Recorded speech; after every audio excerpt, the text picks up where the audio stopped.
Mátenlos a todos. Empezó la temporada. Solo tienen que romper los huevos. A los que ya salieron de ahí no los toquen. Podemos tener problemas. Si los ven cerca de los yates los espantan. A nadie le gusta navegar con el barco pasado a mierda. ¿Qué hacemos con los que queda de los huevos? Preguntó uno. Usa la aspiradora. No hay que dejar rastro. Recuerden que todas estas cosas hay que hacerlas bien temprano en la mañana, cuando aún no aclara del todo. Y no lo pueden ver desde la playa, ni del cielo, jefe. Acuérdese de esos drones que mandaron la semana pasada a vigilar. Con eso ya no tendremos problemas. El lunes vinieron de Santiago a instalar una antena que se los pitea apenas sobrevuela en el perímetro. Ya tenemos dos bajas. Uno cayó en el techo del comedor, otro cerca de la cancha de tenis. No hablen de esto con nadie, ni entre ustedes. No queremos a los de Cernapesca metidos acá de nuevo y menos a esos hueones ecologistas. Ahora vayan tranquilos a buscar su celular al mesón de entrada y empiezan a limpiar los yates que hoy vienen los abuelitos a su hueá de taller. Y este es el comienzo, uno bien arriba, el comienzo del libro, el cual hablaremos hoy en esta nueva entrega del Traficantes de Cultura. Si se ve en pantalla, Litoral, de Miguel Ángel Gutiérrez, libro editado por Alquimia Ediciones y que muy amablemente se dio a conversar con nosotros. Miguel Ángel, gracias por aceptar esta conversación con los traficantes de cultura. No, muchas gracias por invitarme, Humberto. Aquí quiero, me gusta, es una novela que yo diría indescifrable porque puedo tomarla como un policial, como como una denuncia, porque tiene y también tiene como una cosa también muy vivencial. Eh, Hablar de la idea. ¿Cómo nace Litoral? ¿Cómo se gesta la idea de Litoral? Em, es raro porque el litoral, como novela, nace a partir del pirata, más que de la cofradía, Ujú, y, y lentamente, mientras la iba escribiendo y reescribiendo, iba apareciendo la cofradía con una importancia cada vez más mayor, y, y medio que se fue comiendo la novela, y, y el caso es tan real que en el fondo no te deja mucho espacio para otra cosa. O sea, hay ficción, pero no se va mucho más allá del caso de la cofradía, ¿no? ujú. Y, y también otra cosa curiosa porque no es esta es la segunda vez que escucho hablar de la Cofradía Náutica del Pacífico. La primera vez la oí hablar de en un libro de Víctor Herrero sobre la Ujú. figura de Agustín Edwards. Fue la primera vez que oí sobre la Cofradía Náutica del Pacífico. ¿Cómo nace, o cómo nace de cara al público al menos? Sí, sí, sí, sí. Es una historia bastante turbia, ¿no?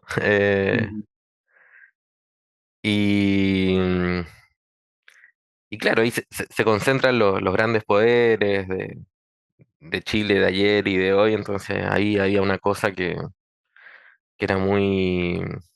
O sea, había muchos materiales para escribir ujú, a raíz de todo ese hecho. Pero justamente el litoral no nace de ahí, sino que se fue alimentando de eso con el tiempo. Fue, fue creciendo según según la devastación según la devastación del mar en Algarrobo, si no me equivoco. Claro, o sea, fue creciendo en la medida en que yo me metía más en la investigación de la causa judicial y de los papeles judiciales del caso. Y ahí cuando me metí de lleno en eso fue cuando aparecen, por ejemplo, los documentos en la novela, que eso no estaba al Ujú, principio, eso apareció después. Eh, Como que claro, hay varias cosas que se fueron reescribiendo todo el tiempo. Yo hice muchos borradores de la novela, entonces como que la partícula que uno ya puede llamar novela era lo del pirata, lo de Mandrake, todo eso. ujú. Eso era como la génesis de la novela. Y después todo lo otro fue apareciendo y alimentando, pero eso ya uno no. no tiene mucho control de lo que entra o no entra. Cuando la historia un poco sale de tus manos. Un Claro, poco, oye, esto cae bien, es como, ya sabes qué, sí.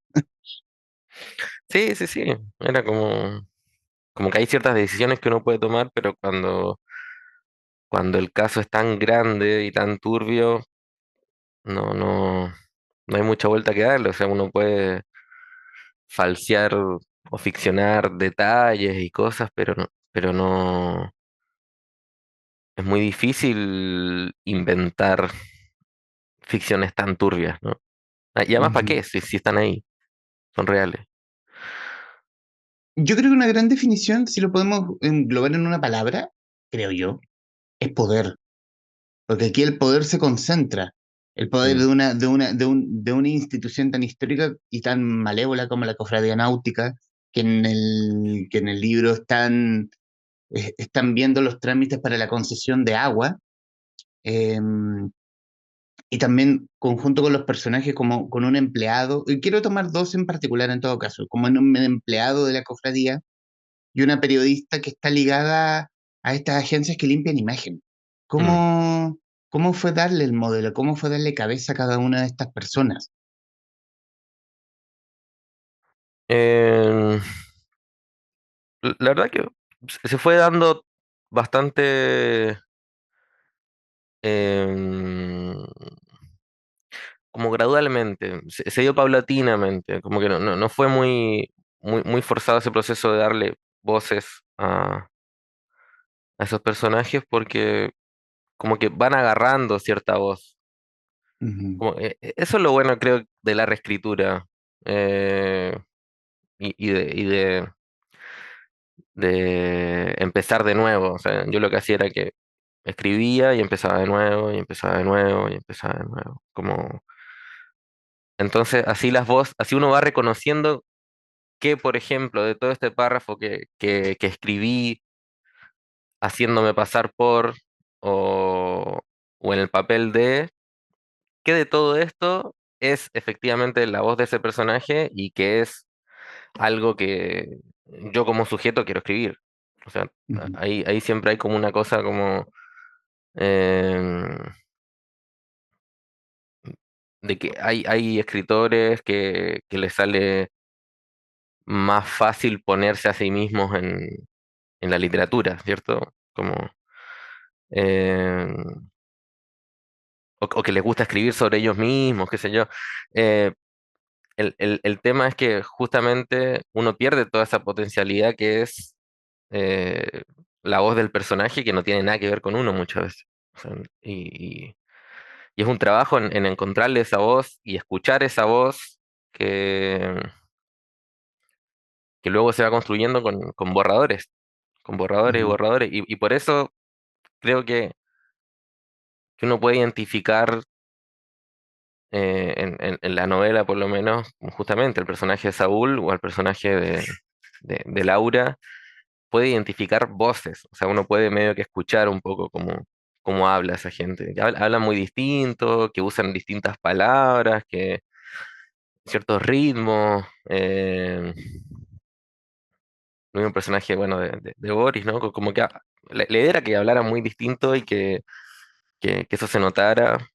em, pero eso, claro, requiere ese trabajo de ir encontrando esa voz que es particular y de pronto uno se encuentra con algo, con una palabra, uno se puede agarrar de una palabra. ujú, Esa palabra es como, esta palabra se parece mucho, no sé, la palabra, no sé, malabar. La palabra malabar eh, te puede dar una idea de persona. ¿Cuál es la persona? Y ahí uno empieza a buscar. ¿Cómo se puede llamar una persona que tenga algo que ver con malabar? No se va a llamar ujú, Ricardo, Horacio, Juan. Se tiene que llamar algo un poco más raro, por ejemplo. De Gerardo hasta, qué sé yo, enrarezcamos más. Y ahí se siguen esas líneas, cómo se viste, cómo puede hablar, qué modismos usa, qué chilenismo adquirió, de qué generación es. eh, qué traumas colectivos puede haber sufrido, qué sé yo. De ahí se va armando, porque por ejemplo Saúl, el personaje, es una persona que tiene sus años y que por supuesto vivió cosas que los personajes de Laura y Boris no. Mm. ¿Y cuánto tiempo hablabas del proceso de escritura, de la creación? ¿Cuánto tiempo lleva hacer una novela como esta? Desde la investigación propiamente tal, llevarla al papel y de llevarlo al papel al formato físico que estamos viendo. Mm, yo creo que depende mucho por supuesto, de la persona, depende mucho de los tiempos de la industria editorial, por supuesto, em, y de lo que uno quiere con la novela, porque em, hoy pasa mucho que hay mucha gente que quiere publicar más no escribir. Ujú, O sea, hay gente que le gusta más publicar que escribir. Eh, y, y entonces hacen como César Aira, que por ejemplo dice el mito que César Aira no corrige y que por eso hace tantos libros, porque, bueno, escribe todos los días, qué sé yo. Entonces, Pero claro, Aira hizo eso después de escribir 20 novelas que nunca publicó. O sea, Aira escribe 20 novelas, nunca las publica y dice, bueno, ahora voy a empezar a escribir y publicar porque ya medio que hice como la práctica. ¿Cachai? Y yo un poco soy más de la idea de que uno tiene que trabajar una cosa como que tiene que ir cincelando una piedra hasta llegar a una cosa que a uno le parezca que no, que un martillazo más le haría daño, por ejemplo. ¿Cachai? ujú, Como un punto justo en el que por lo menos yo dije, ya, ya está. O sea, como que no puedo, no le voy a dar más vueltas porque ya la siento como rechazándome. ujú, O sea, ya siento, por ejemplo, yo me demoré 5 años en hacerlo. Entonces, ya en los últimos toques ya sentía que ya me estaba costando, por ejemplo, ponerme nuevamente en voz de Boris o de Laura, por ejemplo, de los personajes. O sea, ya me costaba como agarrarle el habla o agarrarle el ritmo. Y ahí me di cuenta que, bueno, que había que soltarla un poquito. Pero yo la fui haciendo, o sea, el 2020 escribí un primer borrador y ese borrador ganó el premio Bolaño y lo que no quiere decir tanto porque incluso ese año la postulé a fondar el mismo borrador y no quedó. Eh, y Pero es un luego, premio. sí, sí, sí, Ujú, no, por supuesto. ujú, Eh, digo que al ser la restricción del premio del Bolaño el sub 25, ujú, eh, no garantiza necesariamente que la novela que haya ganado sea una buena novela. A eso voy. ujú. Ah, claro. Eh, y yo, por ejemplo, en ese momento no consideraba Litoral una buena novela, o sea, a mí no me gustaba. Eh, y entonces, por eso mismo, yo también la trabajé hasta que salió el 2023, claro. Eh, y bueno, y los gérmenes vienen de mucho antes, ¿cierto? Como las ideas, las inquietudes, ¿cierto? Como algunas cápsulas que se van escribiendo con, con mucha antelación y después, años después, tienen otro sentido. O por ejemplo, el quinto borrador termina igual que el primero, pero entre medio hubo otro final. Eh, y pasan cosas así, como recursividades y destinos cruzados de las cosas que se escriben en cada momento. Como que Ujú, eso van haciendo los borradores también, van poniéndose en comparación eh, frente a lo que avanza el libro todo el tiempo. Entonces, hay veces que te gustó el segundo capítulo cuando eran solo 3 capítulos, pero cuando son 5, el segundo no queda tan bien. ujú, Y ahí avanza 7 y el segundo puede volver a tener algún sentido si es que se cambia por el cuarto, no sé. Y ahí uno va como tirando de las posibilidades del libro. Pero creo que justamente porque yo me di el tiempo de hacerlo así y por una cosa de que he conocido mucha gente que no puede ver su primer libro porque le da vergüenza o qué sé yo.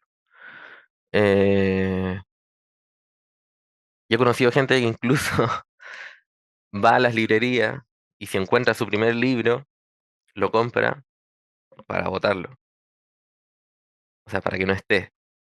Eh, y pasa mucho más de lo que uno imagina. Eh, Hay mucha gente que en su biografía no pone su primer libro. Eh,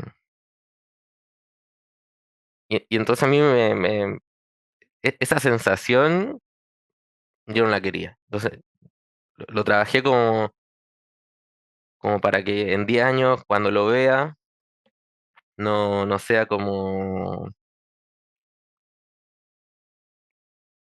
para mí una novela joven o una primera novela o un ejercicio de juventud, ¿cachai? Como que yo quería que fuese una novela con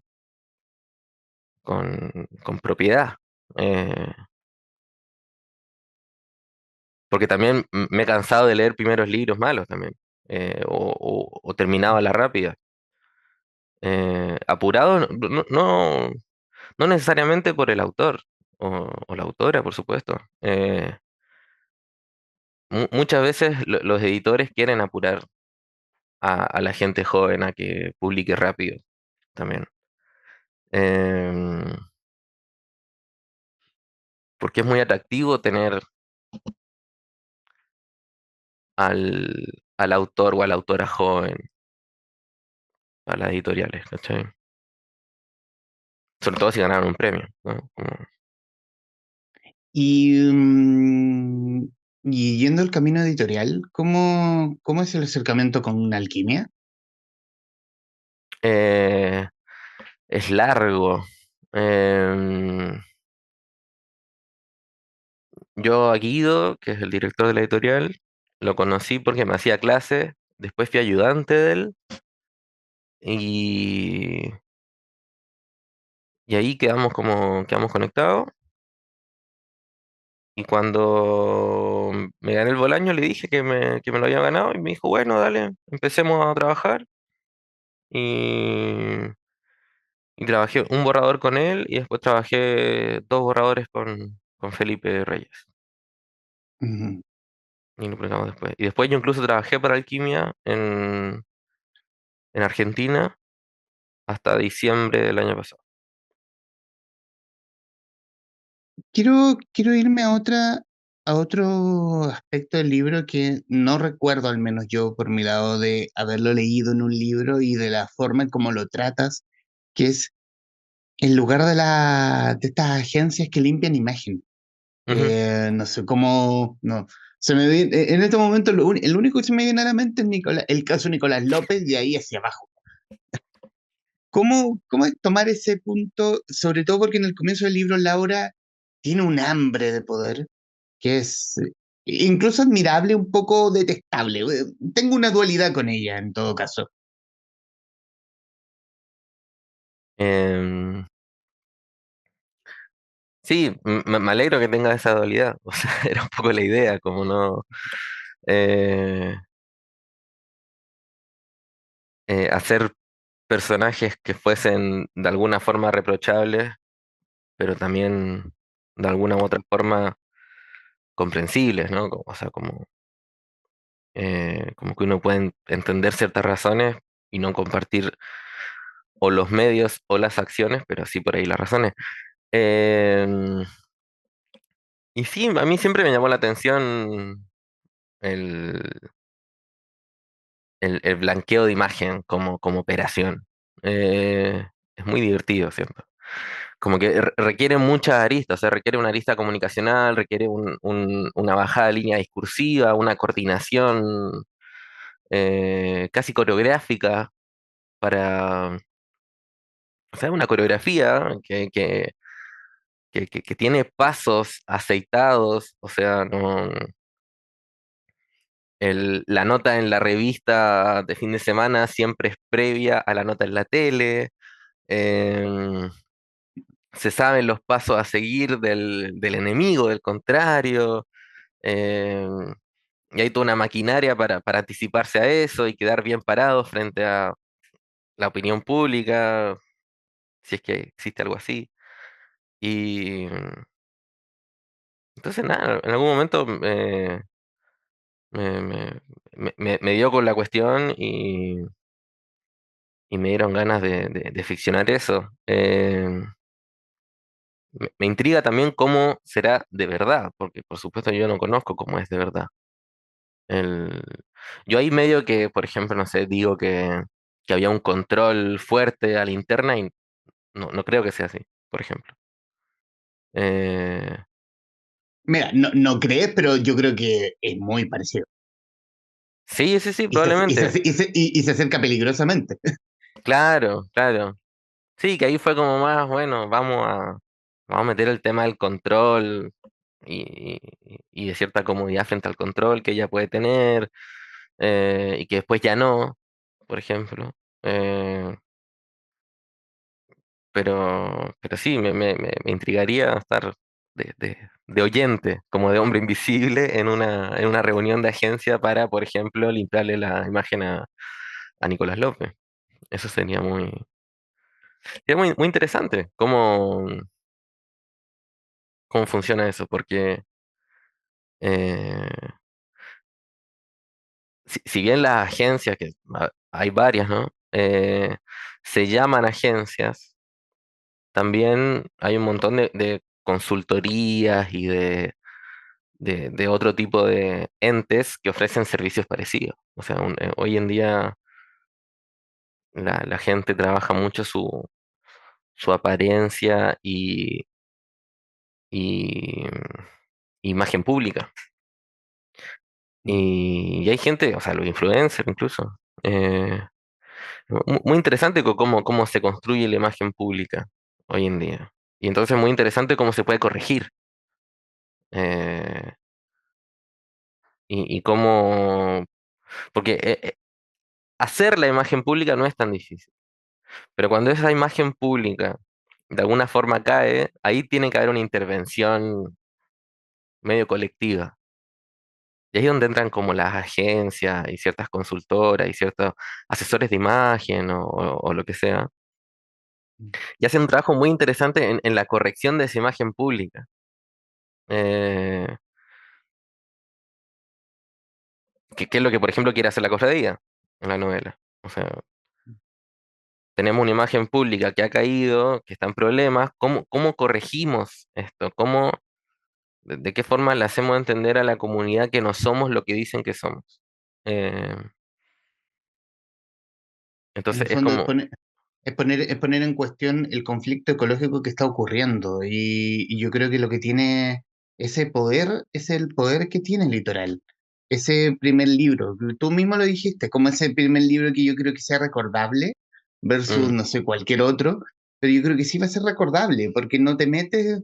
Mira, hay un primer libro recordable que yo se me viene a la mente, es el de Tomás García Álvarez, que hizo como un perfil biográfico sobre Ricardo Palma Salamanca. Muy bueno. Eh, y son esos primeros libros que van a quedar, van a ser jóvenes de aquí a 10 años. Y lo que yo estimo también para lo que es el litoral, por el tema de lo que habla, por cómo aborda el libro, por cómo aborda el conflicto ecológico, cómo abordas el poder. A mí me gusta mucho cómo abordas el poder y sobre todo por el lado contrario, cómo es trabajar para los malos, en el caso de Laura. Mm. Esa dualidad de Laura y también de Saúl y todos los personajes. Em, Quiero darte las gracias por tu tiempo, ya en los minutos que nos quedan. Darte las gracias por el libro, por el tiempo, por acceder a esta conversación con el podcast. Y te dejo en la pantalla para estas palabras finales para ti, para que digas lo que gustes respecto del libro o de lo que quieras.